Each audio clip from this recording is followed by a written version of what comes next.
Employees కానీ ముఖ్యంగా రాష్ట్ర ప్రభుత్వ ఉద్యోగులు, పెన్షనర్స్, కాంట్రాక్ట్ ఎంప్లాయీస్, వాళ్ళతో పాటు వివిధ స్కీముల్లో పనిచేసే ఉద్యోగస్తులు చాలామంది చాలా ఎక్స్పెక్టేషన్స్తో ఉండేవాళ్ళు సాలరీస్ పెరుగుతాయని చెప్పేసి.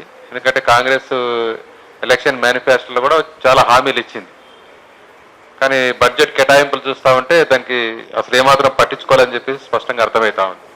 మొత్తం కార్మిక సంక్షేమం గురించి 998 కోట్లు ఇచ్చారు. అదే పరిశ్రమల అభివృద్ధి పేరిట 3400 కోట్లు ఇండస్ట్రీస్కి ఇచ్చారు. మరి గవర్నమెంట్కి సంబంధించినటువంటి ఎంప్లాయీస్ ఇష్యూస్ ఎక్కడా కానీ వర్కర్స్ ఇష్యూ ఏది పట్టించుకోలేదు. టోటల్గా బడ్జెట్లో చూసుకున్నప్పుడు ప్రధానంగా ఉద్యోగస్తుల మీద ఎక్స్పెక్ట్ చేసిన ఏంటి, పిఆర్సీ ఏమైనా డిక్లేర్ చేస్తారని చెప్పి అనుకున్నారు. పిఆర్సీ 2023 జూలై నుంచి పెండింగ్లో ఉంది. అలాగే డిఏలోకి 5 బకాయిలు ఉన్నాయి ఇప్పటి వరకు, అవి కూడా దాని గురించి ప్రస్తావన చేయలేదు. అలాగే పెన్షనర్స్కు కావచ్చు, రిటైర్మెంట్ అయిన వాళ్ళకి కావచ్చు రావాల్సిన బిల్లులు 11,000 కోట్లు ఉన్నాయి, వాటికి సంబంధించినటువంటి ప్రస్తావన కూడా చేయలేదు. అలాగే కాంట్రాక్టు అవుట్సోర్సింగ్ ఎంప్లాయీస్ 2.5 లక్షల మంది ఉన్నారు తెలంగాణ రాష్ట్రంలో. వాళ్ళకి 2021లో శాలరీస్ పెరిగినాయి, మళ్ళీ పెంచలేదు. అవి కూడా వాళ్ళు కూడా వెయిట్ చేశారు. వీటితో పాటు హెల్త్ కార్డులు అని చెప్పేసి గవర్నమెంట్ ఎంప్లాయీస్ యొక్క బేసిక్లో 1.5% చొప్పున కాంట్రిబ్యూషన్ ఇస్తే ఈహెచ్ఎస్ ప్రకటించింది గవర్నమెంట్. కానీ కాంట్రాక్ట్ ఎంప్లాయీస్కు ఈహెచ్ఎస్ని కూడా డిక్లేర్ చేయలేదు. ఈ రకంగా ఆరోగ్య ప్రమాద బీమా సౌకర్యం కూడా ఇప్పుడు ఎంప్లాయీస్కు బ్యాంకర్స్తో టైఅప్ అయ్యి 1,20,00,000 దాకా చెల్లిస్తామన్నారు ఎవరు ప్రమాదాలు చనిపోతే. కానీ మిగిలిన వాళ్ళ గురించి ఎక్కడ పట్టించుకోలేదు. వీటితో పాటు అంగన్వాడీల జీతాలు పెంచుతామని చెప్పారు ఎలక్షన్ వాళ్ళ ఎన్నికల మేనిఫెస్టోలో. ఆశాలకు హామీ ఇచ్చారు, మధ్యాహ్న భోజనాలకు హామీ ఇచ్చారు, అలాగే ఫీల్డ్ అసిస్టెంట్లకు హామీలు ఇచ్చారు, రకరకాల సెక్షన్స్కి అంతా కూడా హామీలు ఇచ్చారు. ఏవి కూడా ఈ బడ్జెట్లో పట్టించుకునే పరిస్థితి ఉంది. అందరూ అసంతృప్తితో ఉన్నటువంటి పరిస్థితి ఉంది. అలాగే వాస్తవం గవర్నమెంట్తో సంబంధం లేకుండా కూడా గత 2-3 సంవత్సరాలుగా కాంగ్రెస్ గవర్నమెంట్ పెండింగ్లో పెట్టింది. 73 షెడ్యూల్ ఎంప్లాయ్మెంట్స్లో 1 కోటి మందికి మినివేజ్ పెరగలేదు ఇప్పటి వరకు. గవర్నమెంటే డ్రాఫ్ట్లు ఇచ్చింది, పెండింగ్లో పెట్టేసింది. ఏమంటే పరిశ్రమల యజమానుల యొక్క ఒత్తిడితో కావచ్చు, వాళ్ళ ప్రయోజనాల కోసం కావచ్చు.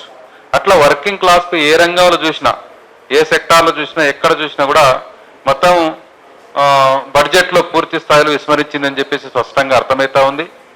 ముఖ్యంగా ఇండస్ట్రీస్ షేరు అంటే గవర్నమెంట్కి వచ్చేటువంటి ఆదాయంలో వచ్చేటువంటి షేర్కి సంబంధించి చూసుకున్నప్పుడు కూడా 20-22% ఇండస్ట్రీస్ నుంచి కూడా ఉంది. ఆ రకంగా కేటాయింపులు మాత్రం దీనికి పట్టించుకోలేదని చెప్పి స్పష్టంగా అర్థమవుతా ఉంది. రెండవది, ఇప్పుడు ఎడ్యుకేషన్ గురించి అరగోపర్ గారు చాలా చెప్పారు. అలాగే హెల్త్ సెక్టార్ కూడా పూర్తిగా విస్మరించింది ఈ బడ్జెట్లో. వాళ్ళు కేటాయించింది 13,679 కోట్లు హెల్త్ సెక్టర్ కేటాయించారు. దీంట్లో ఓవరాల్ బడ్జెట్లో చూసుకున్నప్పుడు 4.2% ఉంటుంది. అయితే దీంట్లో డెవలప్మెంట్కి సంబంధించి చూసుకున్నప్పుడు మాత్రం వాటికి ఓవరాల్గా చాలా తక్కువ ఖర్చు పెట్టారు. అంటే ప్రైమరీ హెల్త్కి సంబంధించినటువంటిది ఎక్కువ డబ్బులు కేటాయించాలి. మన రాష్ట్రంలో సుమారుగా పిఎస్సీలు, సిఎస్సీలు అని కలుపుకుంటూ 885 పిఎస్సీలు ఉంటాయి. కానీ జనాభా రీత్యా చూసుకుంటే సుమారుగా 1,200-1,300 ఉండాలి. పిఎస్సీలని కొత్త వాటిని పెట్టలేదు, కానీ కొత్త మెడికల్ కాలేజీలు పెడతామంటున్నారు, కొత్త ఇన్స్టిట్యూట్స్ పెడతామని చెప్తా ఉన్నారు. ఇవన్నీ ప్రైమరీ హెల్త్ అనేటువంటిది డెవలప్ చేసుకోగలిగితే భవిష్యత్తులో ఆరోగ్య రంగంలో ప్రమాణాలు పెరుగుతాయి. ఎందుకంటే కేరళ ఇప్పటికీ శిశు మరణాల రేటు అక్కడ 5 ఉంది 1000, మన దగ్గర 27 ఉంది. అలాగే ఆయుష్ కావచ్చు, బాలింత మరణాలు కావచ్చు, రకరకాల ఇండికేటర్స్లో భారతదేశంతో పోల్చుకున్నప్పుడు మాది బెటర్ అని చెప్తున్నారు. కానీ పక్కన కేరళతో పోల్చుకున్నప్పుడు చాలా లోయెస్ట్లో మనం ఉన్నాం. ఈ ఆమె బడ్జెట్ మరి మనది జనాభా సేమ్ ఉంటుంది, బడ్జెట్ మనది ఎక్కువ ఉంటుంది, కానీ కేటాయింపులు చాలా తక్కువ ఉంటున్నాయి. అంతర్జాతీయ ప్రమాణాల ప్రకారం చూసుకున్నప్పుడు ఒక 8%, 10% బడ్జెట్ కేటాయించాలి హెల్త్కు. కానీ 4% దాటట్లేదు. అప్పుడు కేసీఆర్ ఉన్న అంతే ఉంది, ఇప్పుడు కూడా అంతే ఉంది.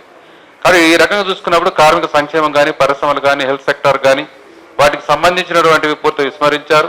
ఎంప్లాయీస్ ఇష్యూస్ని పూర్తిగా పట్టించుకోలేదు. ఓవరాల్ బడ్జెట్లోనే మన బడ్జెట్కి సంబంధించినటువంటి దాంట్లో చూసుకున్నప్పుడు కూడా ప్లాన్, నాన్ ప్లాన్ చూసుకున్నప్పుడు నాన్ ప్లాన్ బడ్జెట్ 75% ఉంది, ప్లాన్ బడ్జెట్ 20% ఉంటుంది. ఈ 20-25%లో కూడా మళ్ళీ 15% మాత్రమే డెవలప్మెంట్ ఖర్చు ఉంటుంది, 10% అప్పులు కట్టుకోవడానికే ఉంటుంది. ఈ రకమైనటువంటి బడ్జెట్ వల్ల ఎటువంటి ప్రయోజనం వర్కింగ్ క్లాస్కి లేదు అనేటువంటిది. చాలా గొప్పలు చెప్తున్నారు, 4,18,000 రూపాయలు తలసరి ఆదాయం ఉందని చెప్పేసి. కానీ కార్మికుడి కాంట్రాక్ట్ వర్కర్కు జీతం 12,000 ఉంది తెలంగాణ రాష్ట్రంలో. 10,000, 12,000, 13,000 ఉంటా ఉంది. ఎవరికి జీతాలు పెరగవు, ఎవరికి ఆదాయం పెరగదు, ఇంటి అద్దెలు కట్టుకోలేరు, చేసిన పనికి లేదు. ఇది రకంగా ఒక వర్కర్కు 12,000 ఉంటుంది, ఒక ధనవంతుడికి 4 లక్షలు 5 లక్షలు ఉంటుంది. యావరేజ్ చేసేసి ఆ రకంగా అందరికీ 4 లక్షల రూపాయల తలసరి ఆదాయం ఉంది, మనం గొప్ప అని చెప్పేసి ప్రగల్భాలు పలుకుతున్న పరిస్థితి ఉంది. ఇది పూర్తిగా పెట్టుబడిదారులకు, పారిశ్రామికవేత్తలకు, ధనవంతులకు, భూస్వాములకు, కాంట్రాక్టర్లకు ప్రయోజనం కలిగించే బడ్జెటే తప్పిస్తే పేద కార్మిక వర్గానికి, ఉద్యోగ వర్గానికి, రాష్ట్ర ప్రభుత్వ ఉద్యోగులకు సహా అందరికీ కూడా మొండి చేయి చూపించిన బడ్జెట్ అని చెప్పి సందర్భంగా అర్థం చేసుకోవాలని కోరుతున్నాను.